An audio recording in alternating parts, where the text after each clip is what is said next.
You've experienced a profound spiritual awakening, and your old world has crumbled, but the expected euphoria hasn't arrived. Instead, you're left with a deep, perplexing emptiness. Your ambitions have vanished, and your former goals now seem tasteless. You start questioning yourself. Did I do something wrong? Why have I lost all motivation after awakening? This is the truth no one told you. This state isn't a sign of failure, but the most powerful signal of your inner wisdom. Carl Jung, the psychological maestro, has long provided us with a map to understand all of this. He tells us that most of our lives are spent playing a persona, that role we adopt to please society and pursue external achievements. Your awakening is, in essence, a funeral for this persona. The feeling of no motivation stems from the permanent shutdown of the old energy system that drove that mask, system fueled by fear and feelings of not being good enough. Yukuin used the fuel of the old world to ignite a ship sailing towards a new one. So, remind yourself solemnly, the emptiness you feel isn't a void that needs filling, but a sacred space. A new operating system is booting up within you, based on what Jung called the self, your complete, sacred inner core. Its language isn't struggle, but resonance. Now reflect. When you criticize yourself for being lazy, whose voice is it really? Is it your own, or have you internalized society's collective anxiety? Jung had a concept called inenetiodromia, meaning that when anything reaches an extreme, it turns into its opposite. Your past life was filled with extreme action, and now your soul is forcing you into extreme being to integrate the long-ignored shadow. Therefore, your so-called laziness is actually your soul requesting rest. Your confusion is the brave beginning of abandoning old maps. Your exhaustion is a sacred release after finally shedding your heavy disguise. Forcing yourself to act at this stage is like forcing flowers to bloom in winter. Not only futile, but a form of inner violence. The path forward isn't about pushing, but listening. It's not about fixing, but reconnecting. Here are 3 tools. First, dialogue with the void. Sit quietly each day and ask this feeling, what do you want to tell me? The answer is often not a new plan, but a gentle invitation to take a walk or simply rest well. Second, follow the glimmer of energy. Abandon grand to-do lists. Each day, only ask, what makes me feel lightest today? Follow this faint light, and it will slowly, organically rebuild your connection to motivation. Third, embrace your shadow. Celebrate your do-nothing days, viewing them as a gentle rebellion against the hustle culture. When you stop fighting the feeling of uselessness within, its energy is released and transformed into creativity.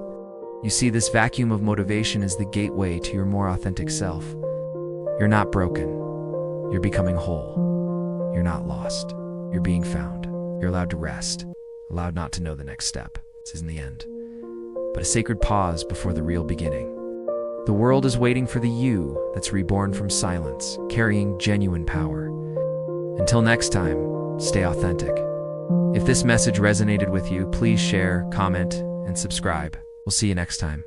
Now, let us delve deeper into why this lack of motivation after a spiritual awakening is not only normal, but potentially transformative.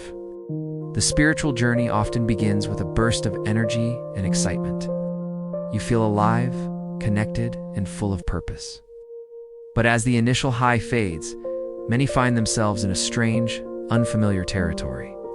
The goals and desires that once drove you suddenly seem hollow and meaningless. This is where many spiritual seekers get stuck. They mistake this phase for a regression or a failure of their spiritual practice, but nothing could be further from the truth. What you're experiencing is a profound shift in your entire being.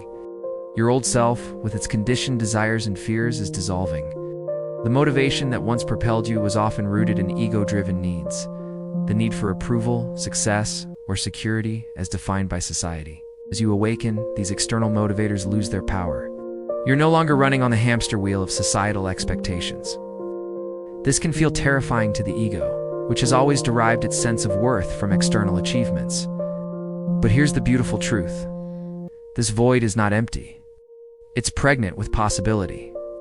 It's a cocoon where your true self is gestating, free from the constraints of your old identity. In this space, a new kind of motivation is slowly emerging. It's not the frantic, anxious energy of must do and should have. Instead, it's a gentle pull towards what truly resonates with your soul. This new motivation doesn't come from a place of lack or fear. It arises from a deep sense of connection with your authentic self and the universe at large. It's not about achieving or acquiring, but about expressing and being. However, this transition isn't always smooth or comfortable. You might feel lost, confused, or even depressed. You might worry that you'll never feel passionate or driven again. But remember, this is all part of the process. Think of it as a recalibration of your entire system. Just as a computer needs to shut down and restart to install a major update. Your being needs this downtime to integrate the profound shifts you're experiencing. During this phase, it's crucial to be gentle with yourself. Don't force yourself to be productive or motivated in the old way. Instead, use this time for deep introspection and self-care. Meditation can be particularly helpful during this period. It's not as a means to achieve anything, but as a way to sit with and observe your changing inner landscape. As you do this, you may start to notice subtle impulses and inclinations arising. These are the whispers of your authentic self, guiding you towards your true path. Nature can also be a powerful ally in this process. Spending time outdoors, away from the noise and expectations of society, can help you tune into your inner wisdom. The rhythms of nature, the changing seasons, the cycles of growth and rest, can remind you that periods of apparent inactivity are essential for renewal and growth. As you navigate this phase, you might find that your values and priorities are shifting. Things that once seemed important may now feel trivial, while aspects of life you previously overlooked may suddenly hold deep meaning. This is all part of aligning with your true self. As you shed the layers of conditioning and false identity, you're uncovering what truly matters to you at a soul level. Remember, spiritual awakening isn't about becoming a different person. It's about becoming more fully yourself.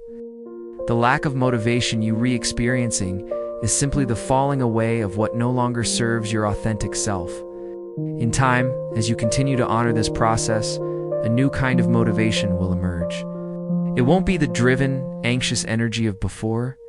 Instead, it will feel more like a natural unfolding, a joyful expression of your true nature. This new motivation won't push you to exhaust yourself in pursuit of external validation.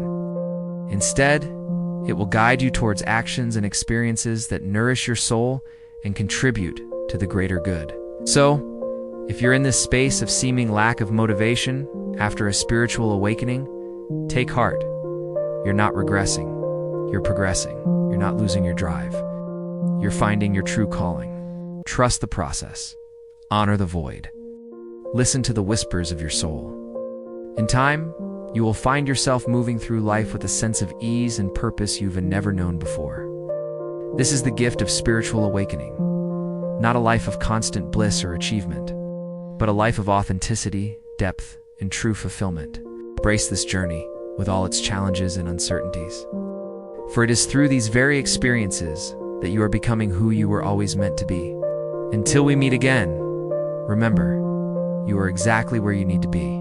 Trust the wisdom of your journey.